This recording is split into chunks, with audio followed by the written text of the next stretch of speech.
that obviously inning started off by Grant Richardson, and Grant's not played his best here this weekend. But we talked a lot. I told him before his last at bat. It's just every at bat, and that's the hard thing. Everybody wants to be a dude until you're in a situation where you have to go be a dude every day. And Grant gets us started, and then I was just hoping that we could compete long enough to be able to get to the middle of the order there, and obviously we have several guys that can change the game on one swing of the bat, and we did that. And Matt Lloyd, I mean, he's the baddest man alive, right? So we talked about Batman and Robin last night. He's Batman and the whole Marvel, the whole thing. So it's great. You guys were in a hole most of the time. They kept the batter stymied, and there were some mistakes early on. I know you've talked about that a lot, of giving up unnecessary runs and not being able to count on things like this happening. But it did today, but it almost bit you. Yeah, we were offensively, we were good early, and that's not. I don't know what it is. There's a mentality that has to change. That I don't care if Minnesota won the conference last year. I really don't care. I wasn't here. They're a great program. Coach Anderson's the greatest coach history of the conference, but I don't care. And so we go out in the first inning and we have that guy on the ropes and we don't put it away, and we have him a chance here in the second, we don't put it away, and then we really were as uncompetitive and as unfocused and rattled as I've ever seen us or maybe a team, and it was just absolutely unacceptable, and it permeated throughout the whole team. And those were things that I saw early in us, and those are the things that early when we weren't great and everyone's asking me what's going on. That's what was going on, and you guys didn't see it because you weren't there every day, but I was, and that's what was going on, and it's unacceptable. And we've worked tremendously hard to get that out. To get that out of this program. It's no longer the standard. Not that it ever was, but it's not the standard, and it's not ever going to be the standard here again. And so you saw there in the seventh, I think probably Sloan's inning. Sloan really coming in and was terrific. And then Alex Franklin, nice job for the freshman, really good. Get out of that. Tommy Summer was excellent, and you could just kind of feel. I really don't care. I know people think I'm full of crap. It's I don't care what happens. I just want to go compete. I just want to follow the plan. I just want to execute a plan. And if we win, we win. We lose, we lose. I can sleep at night. Everyone can sleep at night. Baseball, there's too many games. Life's too uncontrollable. But the one thing you can't control is your ability to compete. You can control that in everything you do. You can show up every day. You can give a great effort. You can be passionate. You can work hard, and you can go and compete and be tough. And for the majority of the last 2 days, they're tougher than us. They are flat out tougher than us. And I was really thrilled to see us to continue to go and fight. And you get 27 outs. Until they change the rules of baseball, which they may, right? They're going to give us 27 outs. And so we have to use every out and every pitch until the game changes. And you look at a guy, I've said it before, I say it a million times over, Matt Lloyd hadn't had a great series to this point.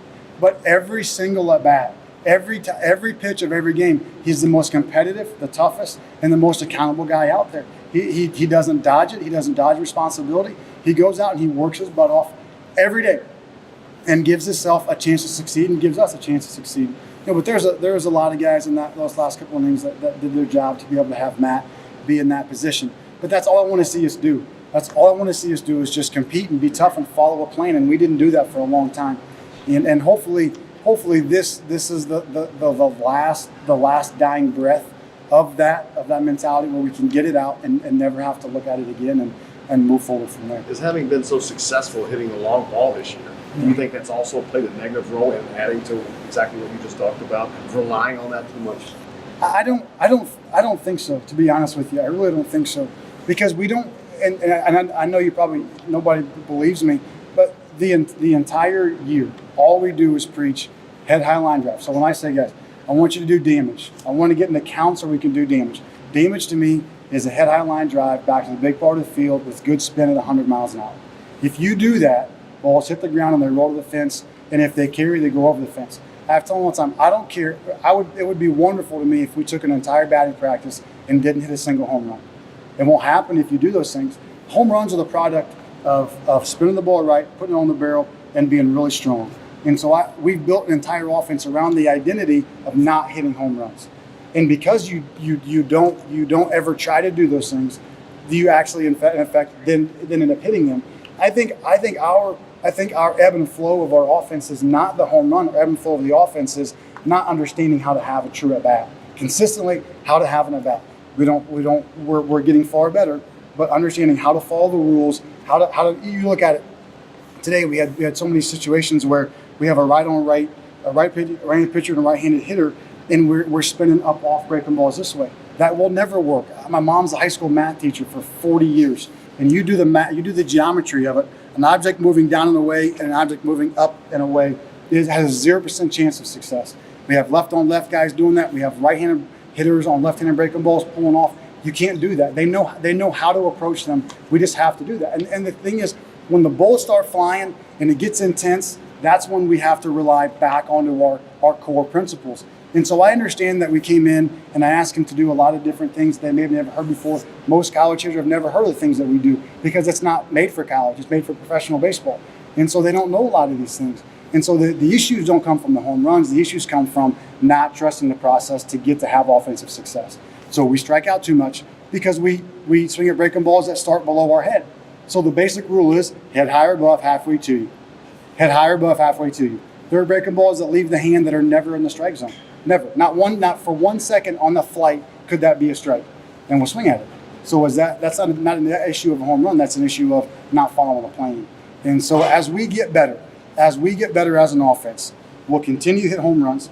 We'll hit for extra base hits because that's the basis of a good offense. We'll strike out less and we'll walk more. Are we there today? No.